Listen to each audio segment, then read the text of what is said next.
Today we're with Maurice Kirk, who is a veterinary surgeon who once operated on Oliver Reed. Now he's planning to fly around the world in a World War II Cub. That's a two-seater Piper plane. Hello, Maurice. Thank you for joining us. Hi. You said plane. A plane is for smoothing a piece of wood. I learnt to fly at Filton Airfield, which just happens to be up the road from here. And the squadron leader hit me across the back of the head for using that word. It is an aircraft or an aeroplane. Okay, enough lectures. Carry on. Thank you. Thank you for that. And why have you decided to take up this venture?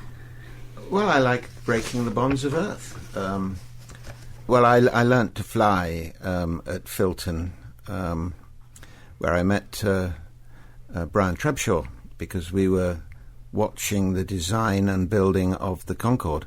So we're talking 1963, 64. But I remember the squadron leader hitting me across the back of the head in a DH Chipmunk, which was the standard RAF training two-seat aircraft in those days. Do you realise that I flew one of those? I was the first to fly under the Severn Bridge. I think I'm old enough now to give away a few secrets, but we waited in 1967, I think it was, where the centre part of the old bridge, not the new one, the old bridge, and it was in inclement weather, but I remember managing to do the feat with RAF markings, and I never heard a word. First of all, could you tell me why you're doing this? It's wonderful up there.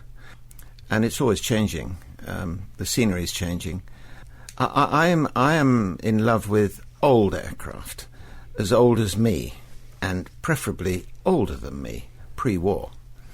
But this Piper Cub was used in the D-Day landings, and my first Piper Cub, Golf Kilo India Romeo Kilo, that's G-KIRK, sadly finished up in the Caribbean. Now, I've talked about all this last time, and I think I left the United States in chains for landing the next Cub too close to the President's ranch. But this one is Golf Kilo Uniform Romeo Kilo, so G. Kirk. I have 3. You can guess the registration of the other one. And she's ready. We've just test flown her in Hampshire, and we're just preparing her to fly down to South Africa. I'm very frightened of the sea, and I get lost very easily. So the way I'm going to do it is get down to Gibraltar, and then fly around with the water on my right-hand side, because then I can't get lost. As long as, and I've always got a beach to land on. That's my master plan. But it's a two-seater. Will you be travelling alone? Unfortunately, there won't be space for anyone else, but this time I am leaving the front seat in. But I usually have to carry a lot of equipment, extra fuel, because she only carries a 10-gallon tank. Because in the D-Day landings, they were brought over in boxes after the D-Day, a week after the D-Day landings. The ships were going into the Mulberry docks there on Arromanches, and they were unloading on sort of quarter of a mile out to sea, putting the wings on and flying these little aircraft off a 200-foot wooden strip off the deck. But they were used, and they only had a short-range tank, and they were used by General Patton, who was known to fly them, because he was a pilot, to carry the messages between the battalions, the tanks regiments, all the way up through to Paris and to Berlin. And they were designed to land in the snow, on the roads, in ploughed fields, and really a rather lot of fun. Okay. And what about the safety of these planes? If they're older, does that mean they're less safe? Well, I was taught at Filton by the RAF. I had a short-term commission in the reserve. And I think when I left, I was very privileged. I mean, I actually got paid 12 shillings a day to learn to fly at the taxpayer's expense. And that fueled my 25 shilling Austin 7, which I bought down in the docks of Bristol, and petrol, of course, was only 4 shillings and sixpence. If anything I remember about aviation is, look after thine airflow, lest the ground come up and smite thee. When your engine stops, when the donkey stops, it gets very quiet. And what you must always do is fly the aeroplane. If the aeroplane doesn't fly above a certain speed, which is the stall speed, it just drops out of the sky. And in panic situation, which is usually follows an engine stop, people are known to fly too slowly when there's plenty of places to land, but they are panicking because of the circumstances. And sadly, but I hope I've got it right. I've had 14 engine failures, and I'm hoping the 15th will be as successful as the last. Some of them were quite notorious, but it would take a week to give you those stories. Are you a little bit nervous about this? No, at my age, I've run out of being nervous. No, but when I flew the G. Kirk, the first one, to Australia, it was a very safe flight. There were parts of it where I landed in the jungle and on the beach in the West Indies, East Indies. I finished up with lots of people who couldn't speak English. I can't understand why, but there we are.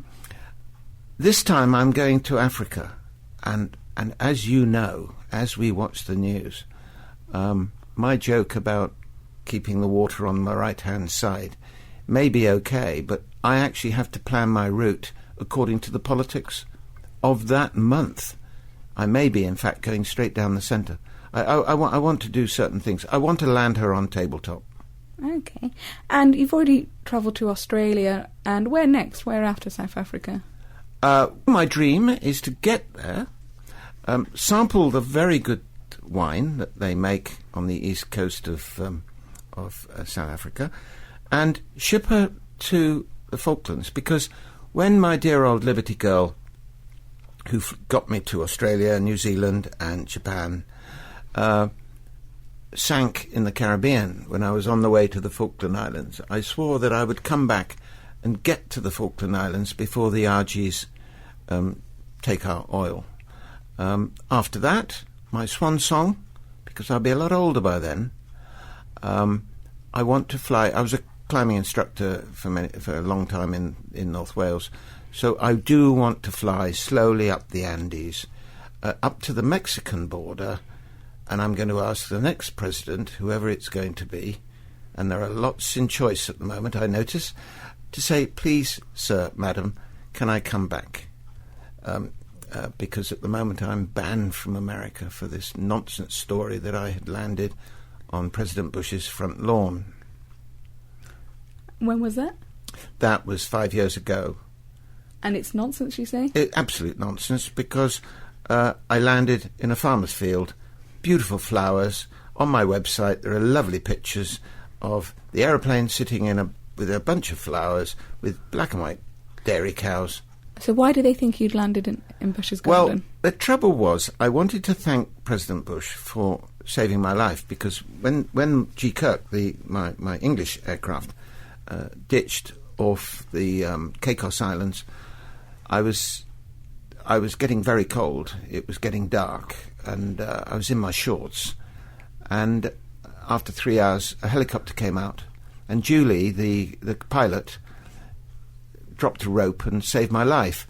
And I quickly bought another Cub, because they are extremely of low price over there, and set off for the Falkland Islands via Mexico. But I went across Texas and I saw this great big prohibited area. Well, that of course attracted attention. I wanted to know what it was, and of course I landed and found out that it was President Bush's area. But I never landed into it. Otherwise a SAM missile. There was a rumour that an F-16 had its engines running at 32 miles away on a runway, because this Cub was flying around the edge. it's all been blown out of all proportion. But the reason why I think I was arrested was because I got out of the aeroplane and decided to walk the last 4 miles. But I was dressed in shorts with a hunting top hat, Taunton Vale foxhounds, and I think there might have been a little thing which said 10 and sixpence stuck in it. And I did have a camera because I was interested in the bird life. Beautiful, beautiful Texas. This was very lush and green.